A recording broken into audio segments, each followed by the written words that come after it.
Okay, so first of all, I have a ponytail line here. My hair was up earlier. That's why I have this weirdness going on right here.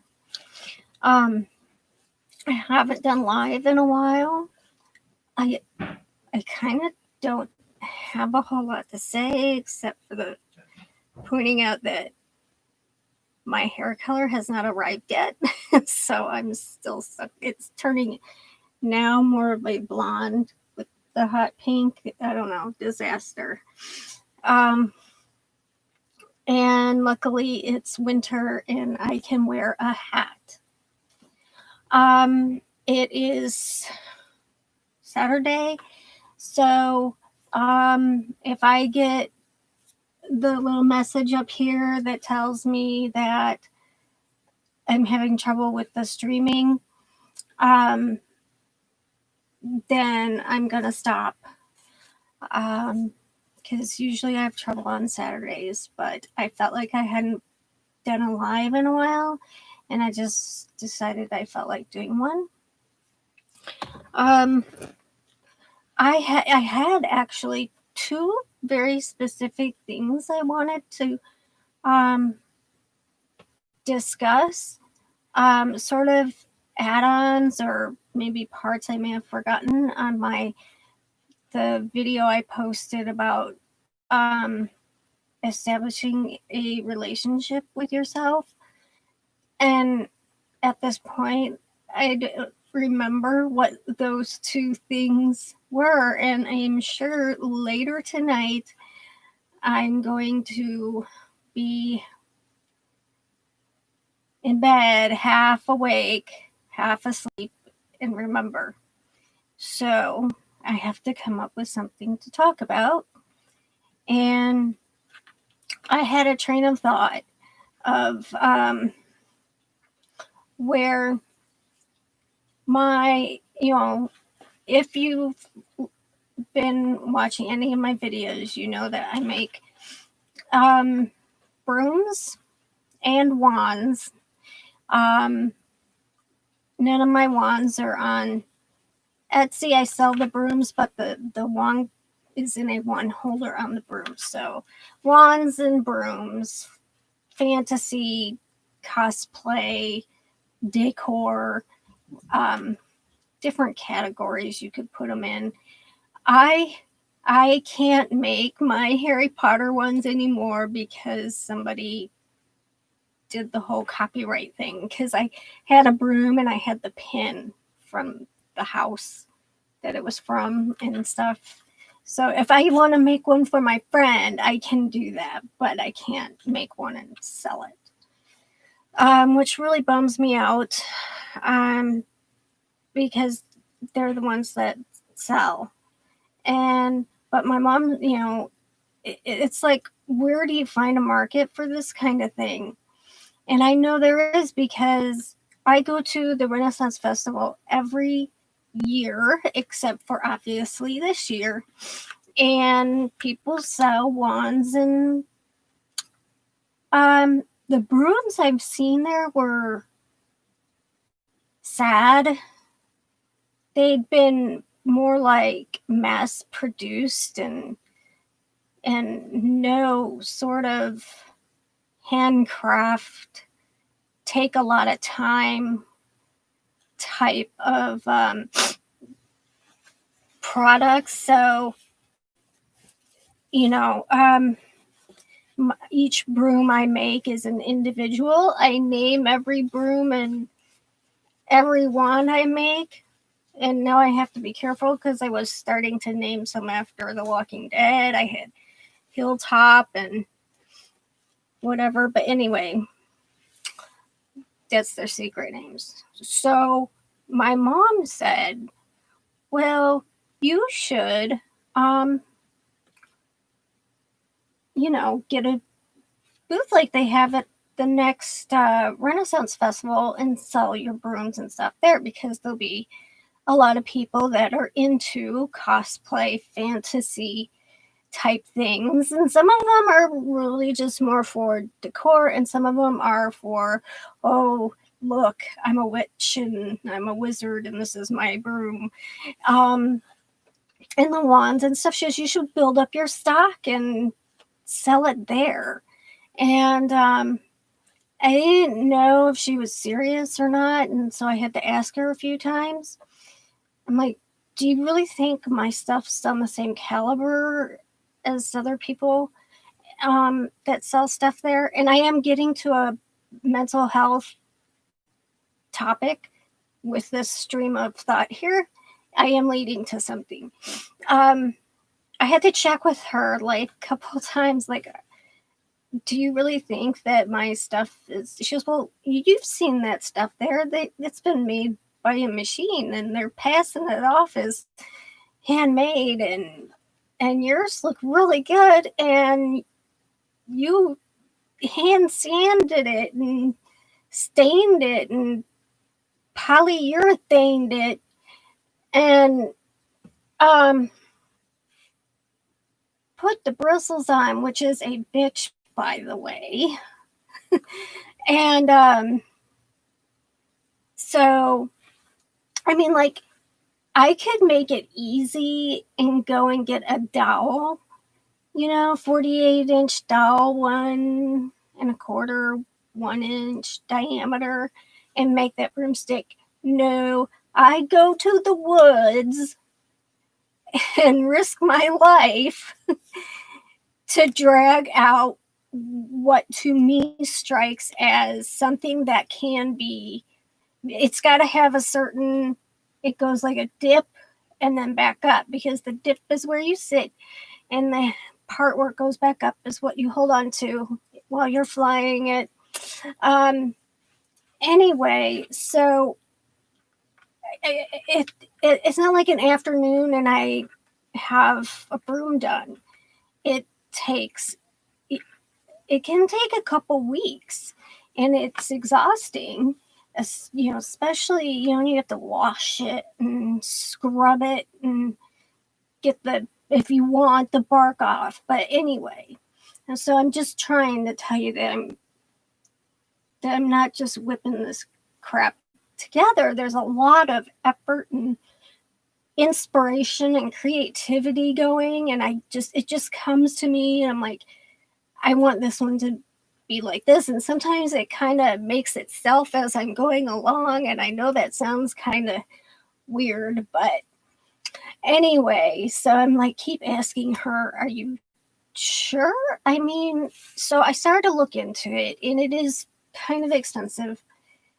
I don't know that I would make the money back, but it would be fun, and I don't know if I would ever be able to do it more than once in my life, because I have to consider this new tremor that I have developed, and it turns out it's in my family, and it is progressive, and I am going to start meds. But here, I wanted to show you. It's not there all the time. Usually it's later in the day. And here it is. I don't know if you can see this in the screen. But this is my hand tremor.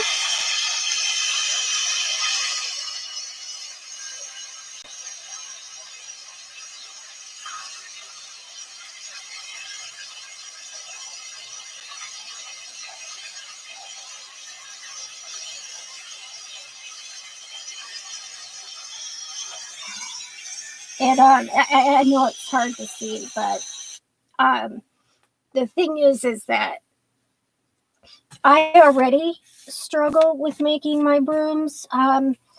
If it's later in the day, sometimes I'll just get frustrated and quit, because my left hand is worse, and it is the one that kind of really jerks.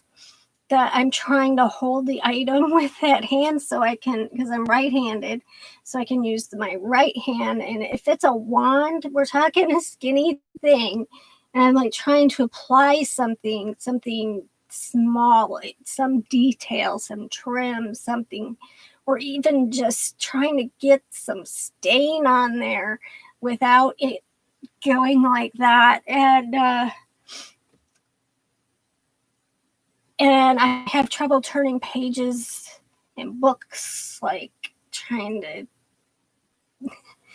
And my biological father, he found me 4 years ago, and I went out and met everyone, and there was this big party, and him and I found out it was two sisters, they all told me we all have this tremor in our hands, and his sisters also have it in their head shake, because the tremor's in your neck, and all three of them have a voice tremor.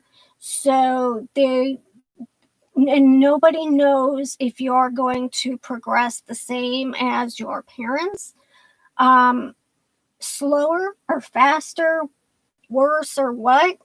So I don't know how much longer I'm going to be able to make these things.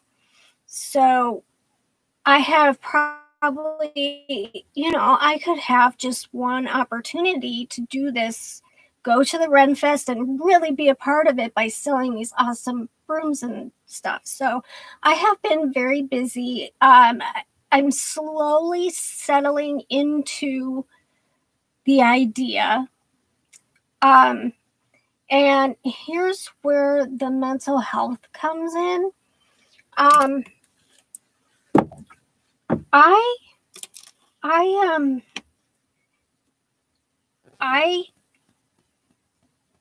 I never, when I had to give up nursing to, my cheeks are red, and I didn't work for a year. I couldn't work, but I refused to apply for disability. And I was being defiant. I was angry and I was being defiant. Everyone was saying, you need to go, just go ahead and do it. And for a year, I didn't work. I didn't have any income. I was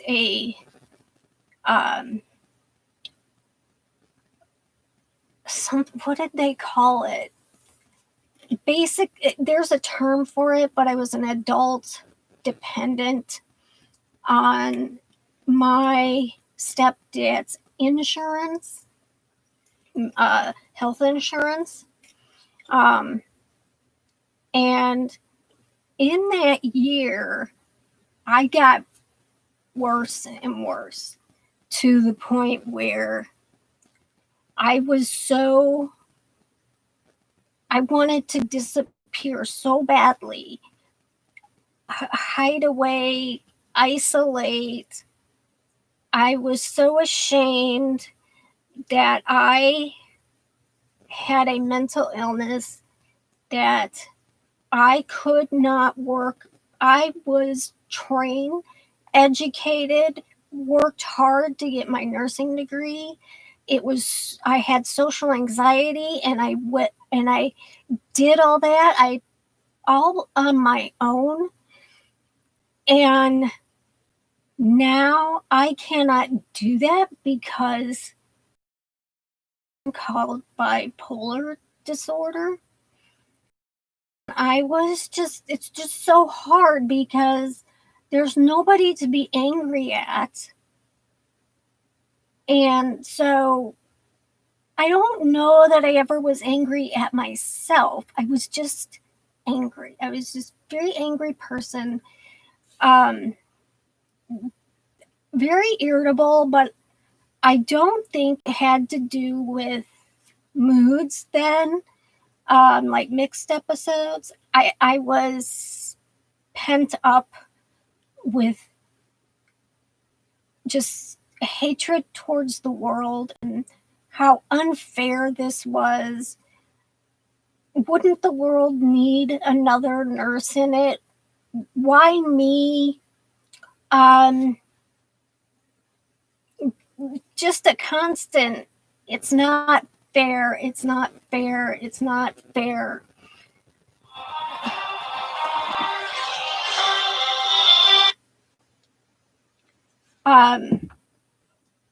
It's not fair, and I'm of no use to anyone. I'm just a parasite on people's lives. This is definitely not the path. I worked so hard. I worked so hard long before I went to nursing. In high school, I was miserable at home because my parents at the time were alcoholics, and there was a lot of drinking and strife, and being at my house was very distressing. And I wanted out so bad, and I knew that my way out, my tool was my brain. I was smart. I was creepy smart. That was my reputation in high school. That's too smart. It's creepy. And I'm not trying to brag or anything. I'm just trying to get you to see where I was.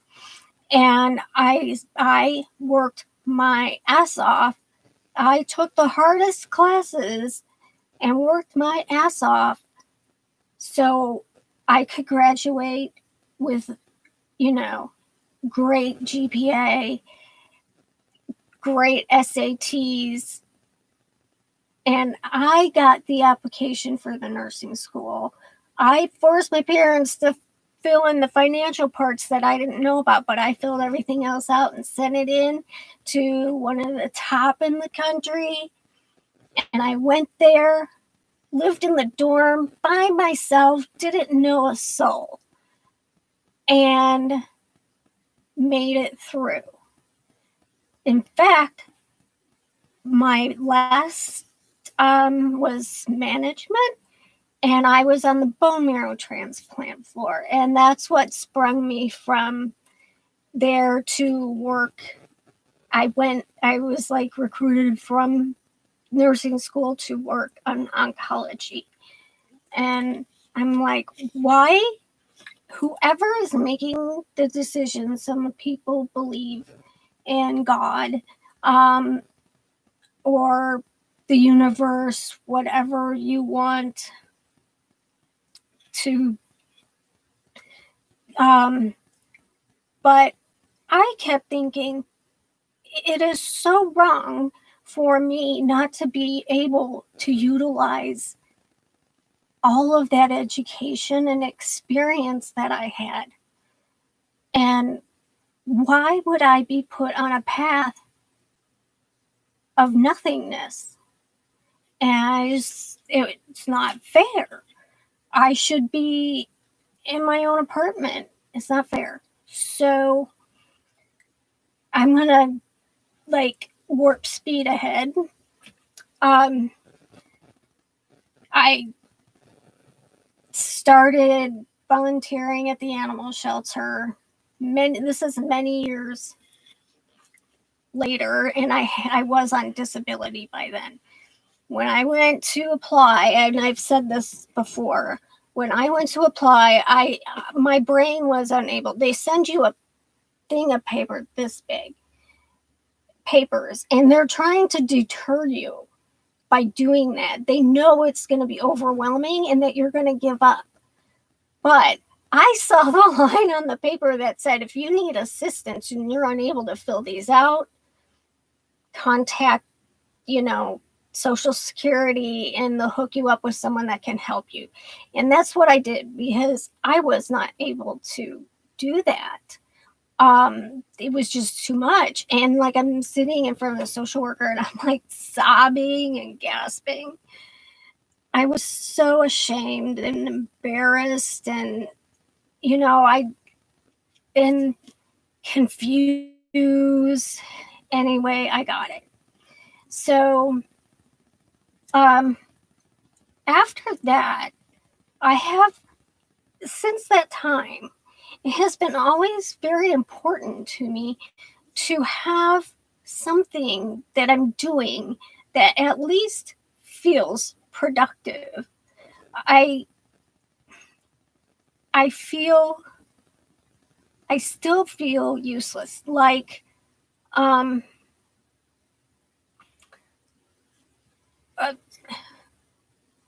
the animal shelter was a big, that helped a lot with that feeling. It wasn't, when I was volunteering, it wasn't a job. If I was overwhelmed, I could leave. If I wanted to avoid people, I could just be with the animals. That was ideal, and that really did help fill that emptiness inside of me that I am. Most of us have a desire to be what they say is a productive member of society. When you're kicked out of that, everybody else just keeps on going, and you're just like kicked off to the wayside. They just keep going and living their lives, and you're like, what about me? What about me? I was, unless you had the disorder really bad young and you never could work. But nobody, I say nobody, but I'm pretty sure there are some people out there that are perfectly happy with waking up at 1 and watching TV and playing games and eating. You know what I mean? But I think that the majority of us have a need to be seen and feel like, you know, and you got to be able to say something.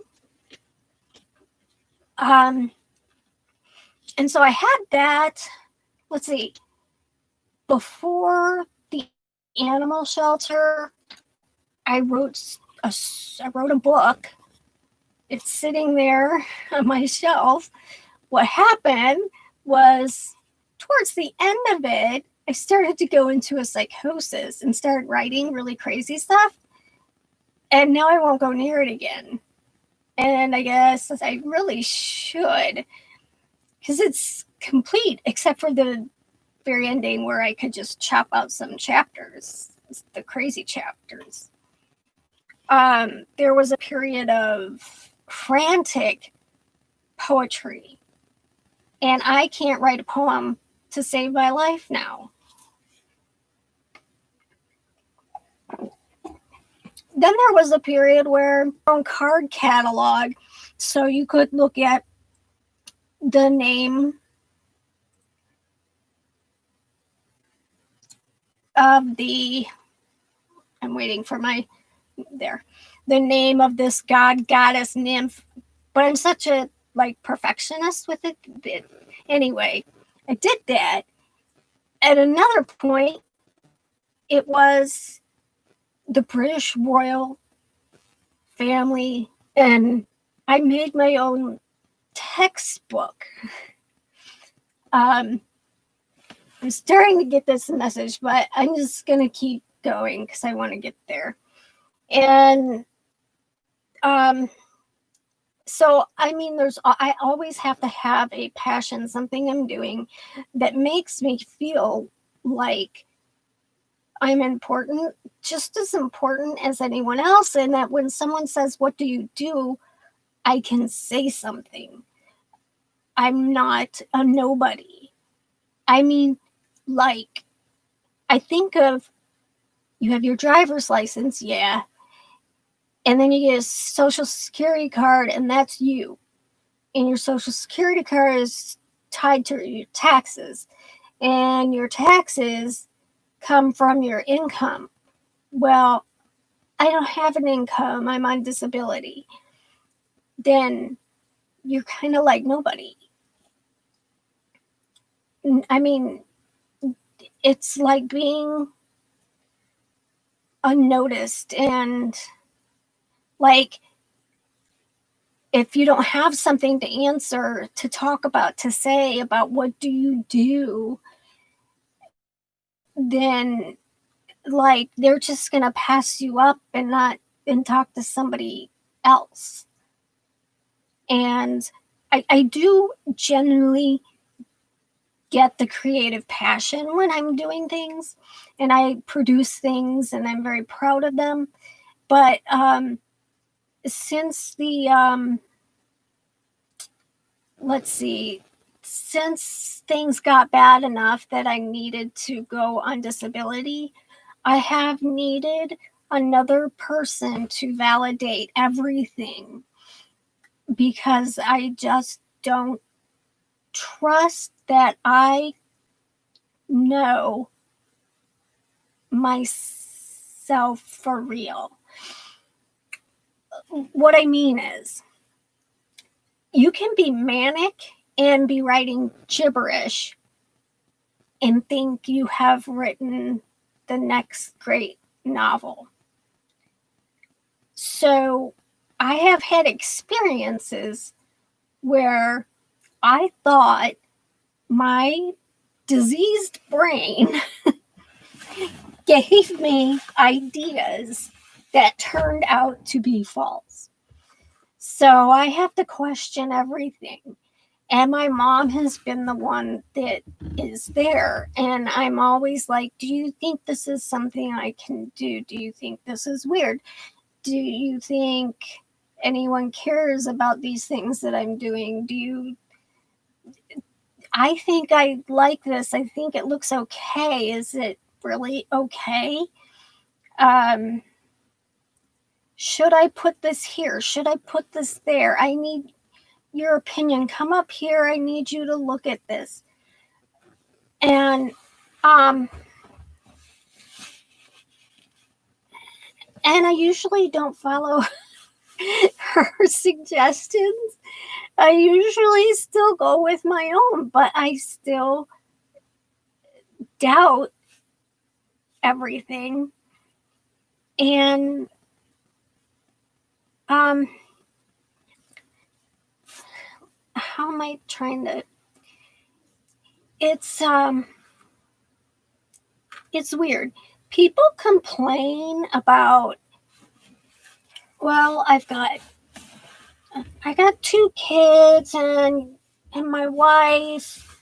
I've got this house payment. I've got this truck payment. We're supposed to go out to vacation this summer, and this weekend we're supposed to have some friends over for a barbecue.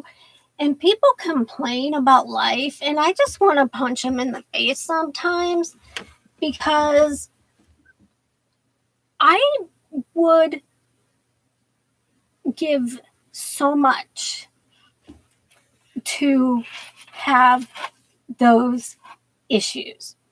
I'll trade you any day.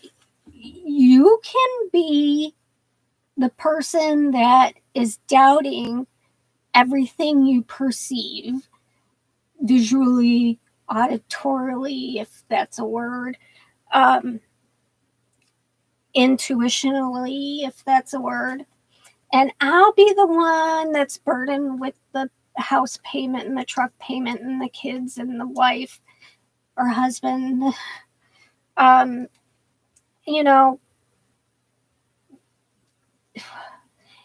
It makes me angry when people complain about their lives because I'm like, well, you have one. You're contributing.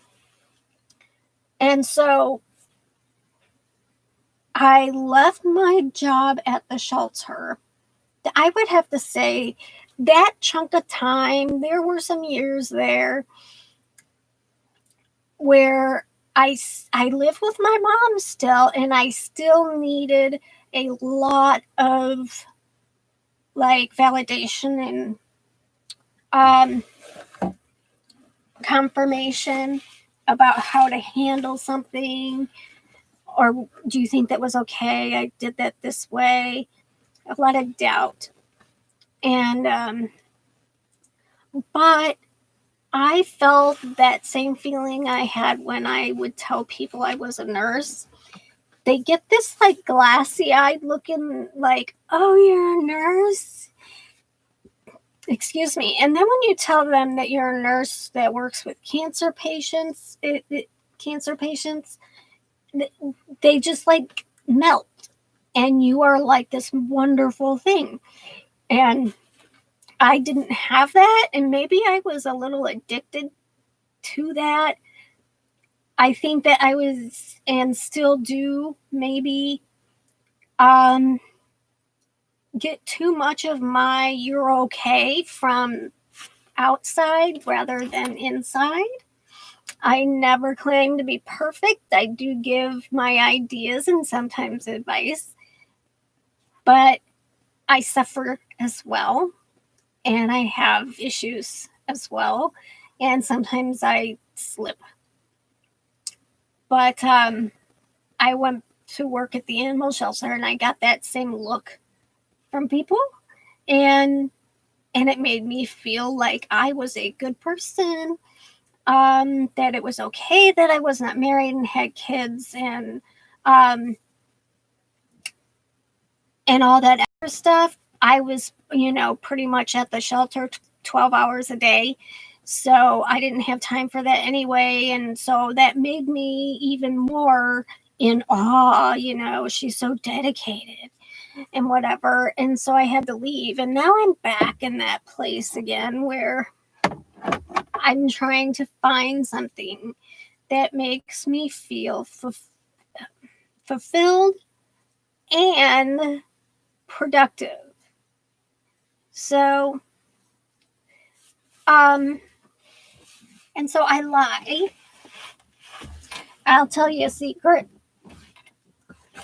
I lie, I fib to my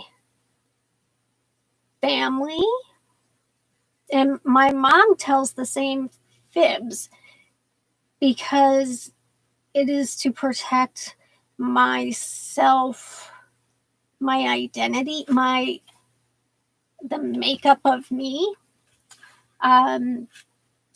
people I used to work with, and this is what I lie about.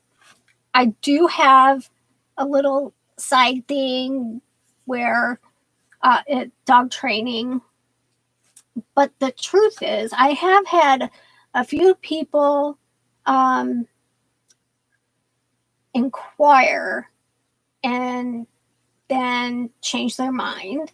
And I am a paranoid person, and I have reason to be paranoid about this because somebody let out I left the shelter on bad terms because they were the ones that made the bad terms. And we have had, my car was keyed, my tires, the air was let out of all my tires, and my phone is on a like a spam type thing, spam list, where I just get all day continuous spam type calls, and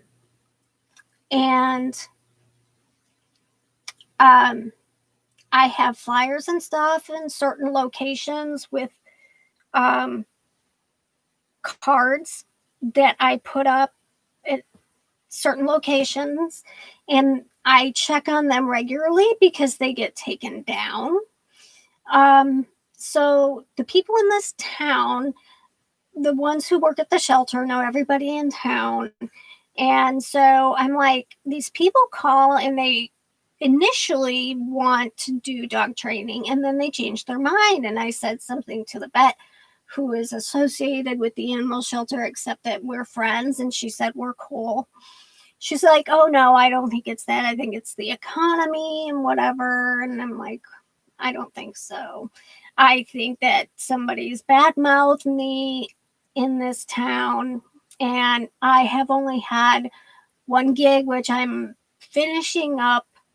But when family calls or asks, I'm like, oh yeah, I got a few dogs I'm working with now. I lie to protect myself. I mean, am I really going to say I tried it? I worked so hard.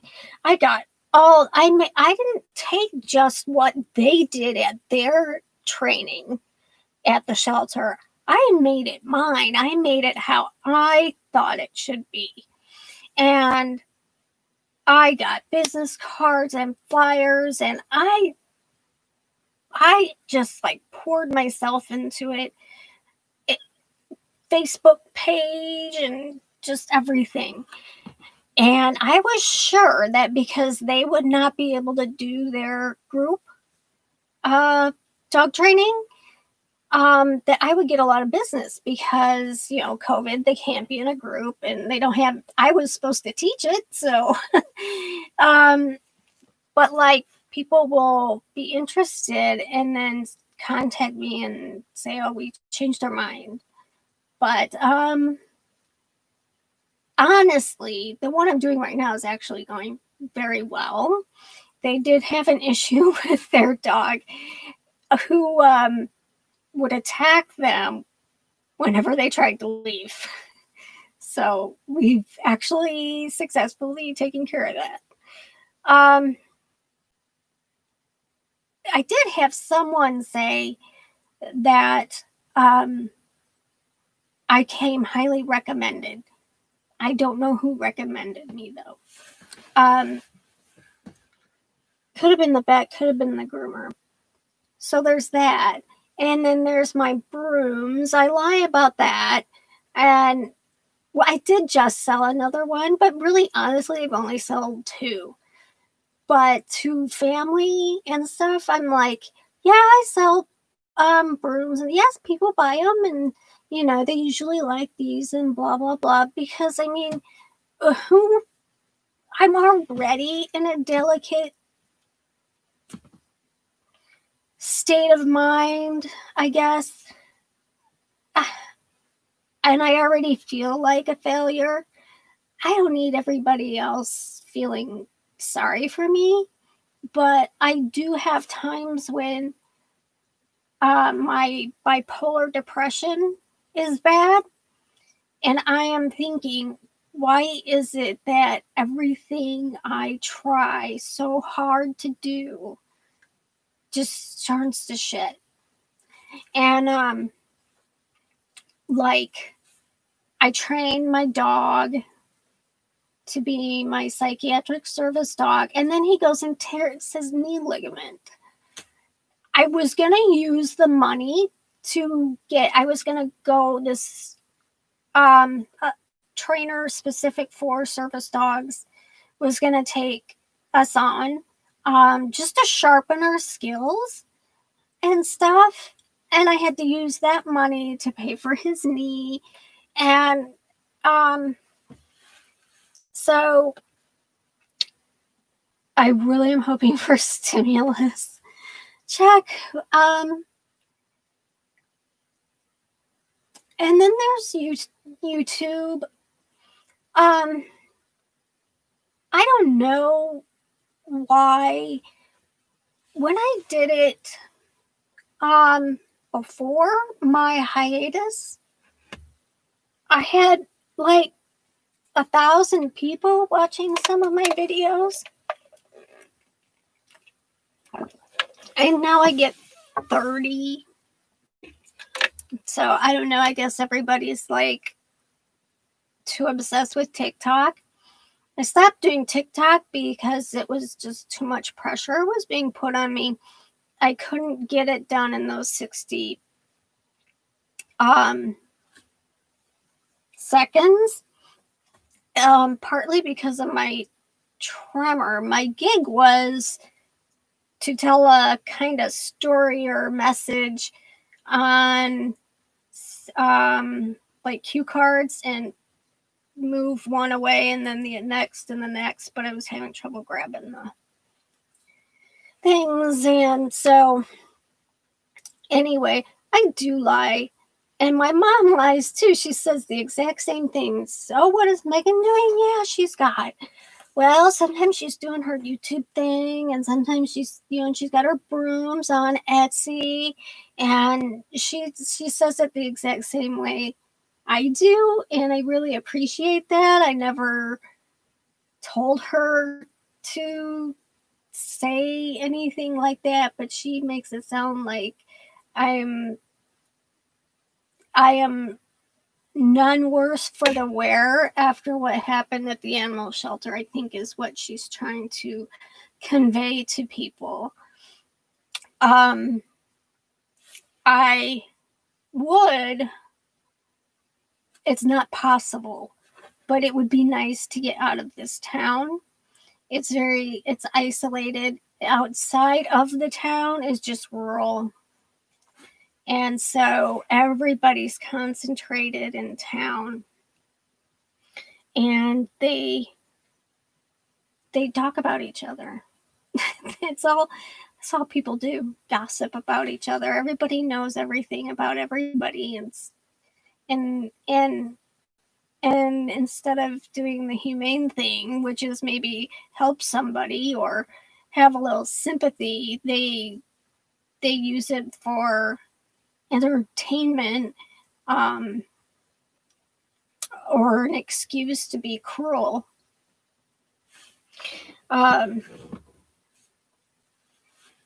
And so the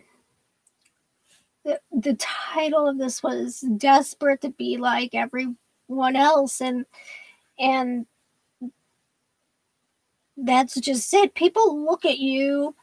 You can be standing in the grocery store, just standing there, and nobody sees anything wrong with you that you're requiring any assistance. Because physically you can walk and move, and they don't take into account that maybe you have trouble making decisions and you've been standing in the cereal aisle for about 20 minutes. That's me. I recently had a really bad experience with my psychiatric service dog. What's what they call an invisible disability. Unless I'm having a major fit or tantrum. But I had him at the grocery store, and this man, with a younger man behind him, this man kept cooing and calling to my dog, and he never goes to anyone.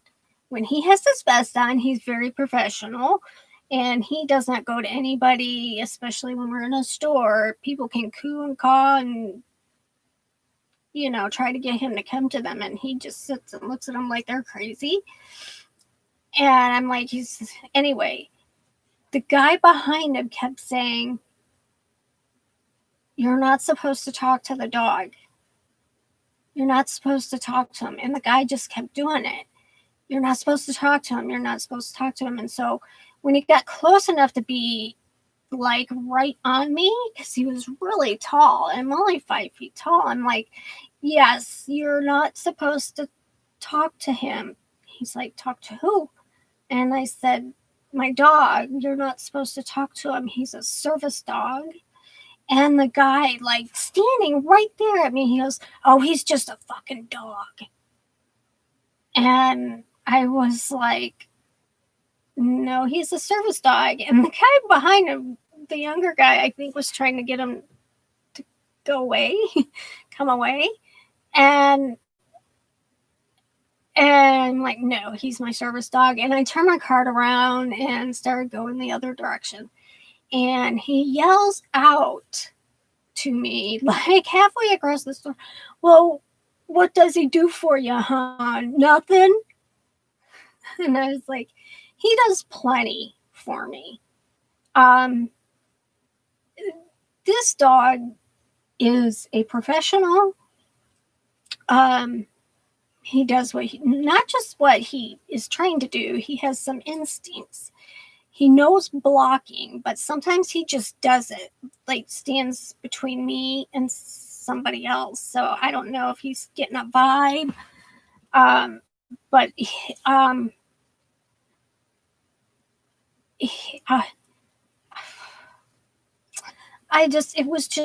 it's very demeaning because it really makes me feel bad, because I know that if I had been having some sort of movement disorder or, blind something, then he would have been okay, no problem. So he wears a vest and it says on the vest, don't talk to me, ignore me. Some people are really nice. They're like, oh, you have such a cute dog, but I'm not going to talk to him because I know I'm not supposed to. And so, but for someone to say he's just an effing dog, that really hurt me. And I put a lot into training him, and I guess that is a success story. If you have the right dog, it's not really that hard, to be honest. But like I said, the things that people worry about on a daily basis, I mean, with COVID, it's a little different now because some people really are facing homelessness and stuff, joblessness, and maybe you'll get to know a little bit sort of like how I feel. I feel like I am of a certain age.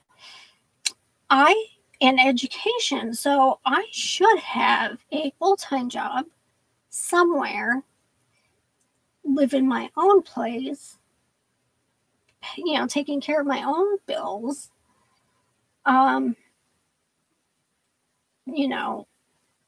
should be. So, I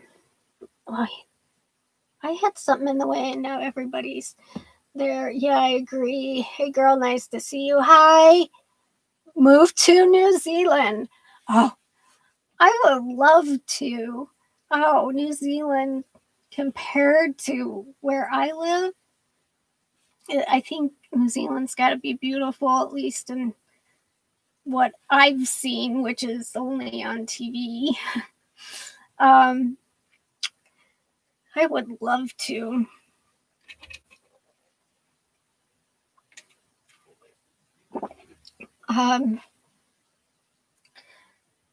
Let's see. Yeah, so people complain. I'm like, you got it good. They think we have it good. They think that, well, you don't have to do anything all day. You have it completely backwards. You don't know how that feels. I mean, you have a day off work. Yeah, that feels really good and you deserve it. But day after day after day of struggling to, how can I be a part of society? How can I not be a burden on society? There's nothing I can do about it. There is nothing I can change in my brain and how the chemicals are being released and held back, and amounts and the medication, and I have no control over that. I do everything I can that is reasonably possible. You can't, it's like you get told, don't identify too much with your illness, but you've got to a little bit because you've because you're supposed to take matters into your own hands and take control of your own disorder. Well, is there a happy medium, or is it just one or the other? And like, you can have these issues and I'll take your issues. Okay. Sounds like a good trade to me. I live with my mom.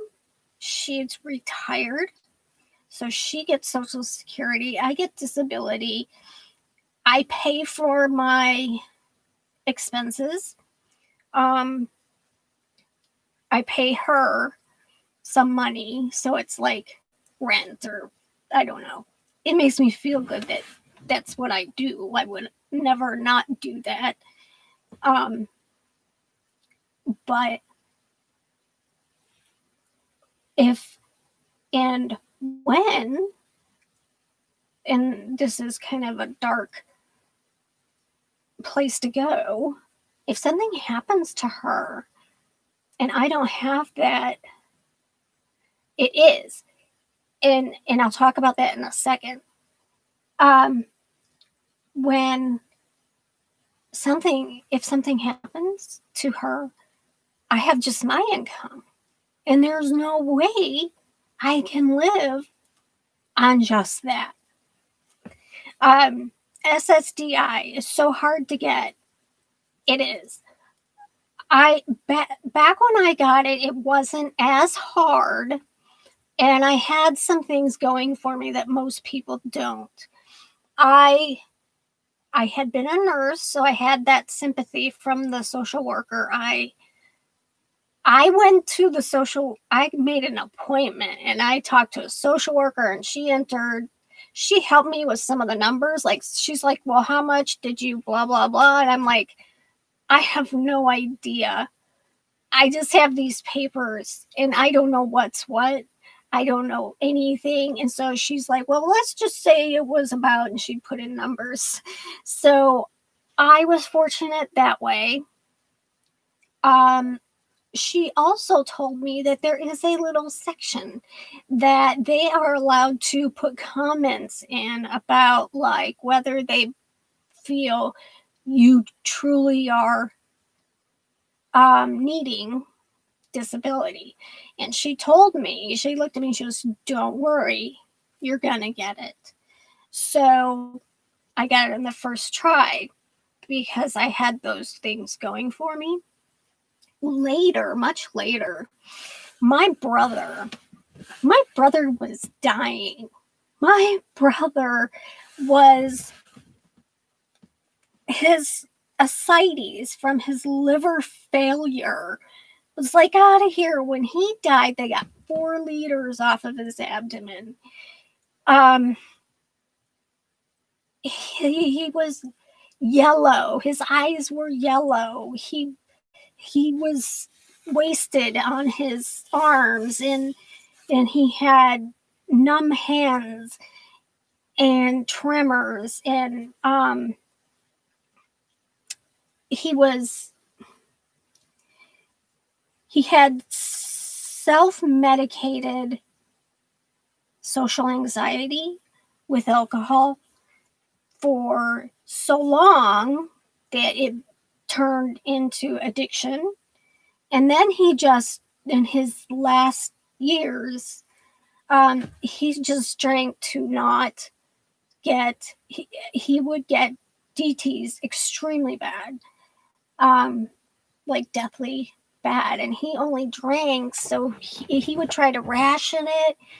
He tried so hard, and he got a lawyer. He kept applying for disability, and they kept denying him. And I'm like, have you seen him? He's dying.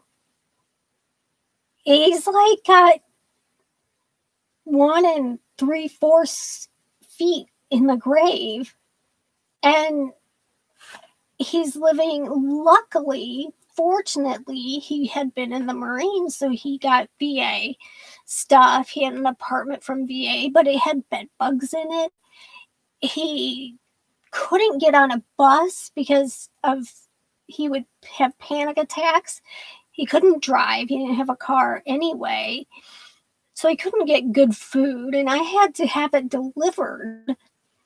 I'm in another state, and I'm calling to get him food delivered to his apartment because he can't walk. The only thing he could walk to was Dollar General, and obviously they don't have very good food. He was vomiting blood. I'm like, I don't get why you're not giving him disability so he can live out the last years of his life or months, days of his life, which I do plan on doing a video about him. I did one about my other brother who committed suicide at 15. This one I'm talking about was 44 when he died. He died. I'll tell that story some other time. Of a fatal heart arrhythmia that's common in alcoholics. But I was just disgusted that they kept denying him. I was just disgusted. And I heard that, well, when I was getting it, they denied people automatically the first time, period. And I got that stack of paper, and I'm like looking at it going, how am I supposed to fill this out? I have a mental issue. What are they expecting? And they weren't counting on me having an epiphany to actually go there and have them help me fill it out. They're hoping you give up. You get that in the mail and you're like, holy crap, I give up. That's what they're relying on. And it's so sad. I really don't know the numbers on how many people abuse disability. Yeah, they do. And I just don't think there's a lot of people, as many as they might claim, who are falsely trying to get disability. This is very wrong. And I'm just very fortunate that I got it. Now, I did work for some time, but I only worked, there was a number that you can earn. But I am not working now except for my broom making, which, like I said, I've sold 2. And my dog training gig, which was 1. So, I mean, it isn't, it's very wrong. And I see a lot of people suffering needlessly. I think about half of their issues that are going on in their brain, would be eliminated if they got what they needed to help pay for what they need. I mean, that worry and that desperation and is very bad for bipolar, schizophrenia, anxiety. I mean, you're only making their disability twice as bad. If you get that disability, you can focus on healing yourself a little bit. I mean, come on. And anybody out there who is truly falsely trying to get disability, if I run across you, you're in trouble, because you are the ones who have made it that hard for people to get it who need it. Now, if we lived in another country somewhere with certain, here's my politics coming in. I am for socialized medicine, period.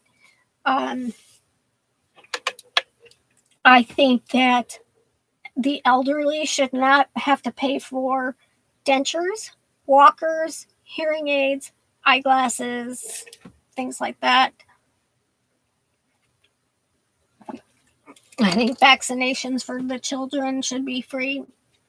I just, to make someone who's already suffering with a disorder, like psychiatric disorder, by denying them, only making them sicker and needing it more, it's stupid. It's stupid, and there's no answer. I don't think personally getting the lawyer thing works really well. I haven't heard any success stories. My advice is to get as much paperwork as you can together, put it in a box, call the Social Security Department and say, my mental disability is so bad that I'm unable to fill out your forms. So I need help. And they have to help you. They can't say, no, we won't help you. Also, you can also, if you do have disability and you need help finding, like with the drug company, the insurance, it changes. It's like time to renew every year. So, and they may go up on a medication. So you might want to get a different prescription insurance. And there's so many to choose from. It's overwhelming. When I lived in this one town, the senior center who's helped the seniors, they would give them a list of top 3 that had, they couldn't tell you which ones to pick, but they could give you, here's the top 3 that you might want to look at. And they would do it for people with disability as well. So you would get the best deal for the medication you were taking for that year.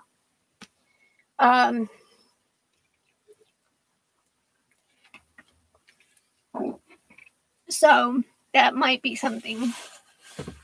I don't know if anywhere else does that or not.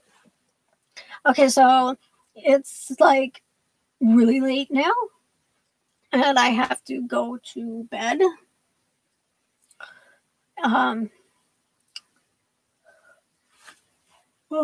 tired, and I have a headache because I was sanding tree limbs without a mask on, so I have a sinus headache. So anyway, I'm going to end this. This actually turned out better than I thought it would. I didn't have anything to say in the beginning. I wish you all a good night.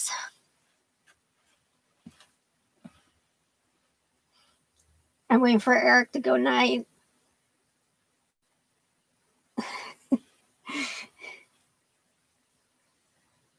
Night.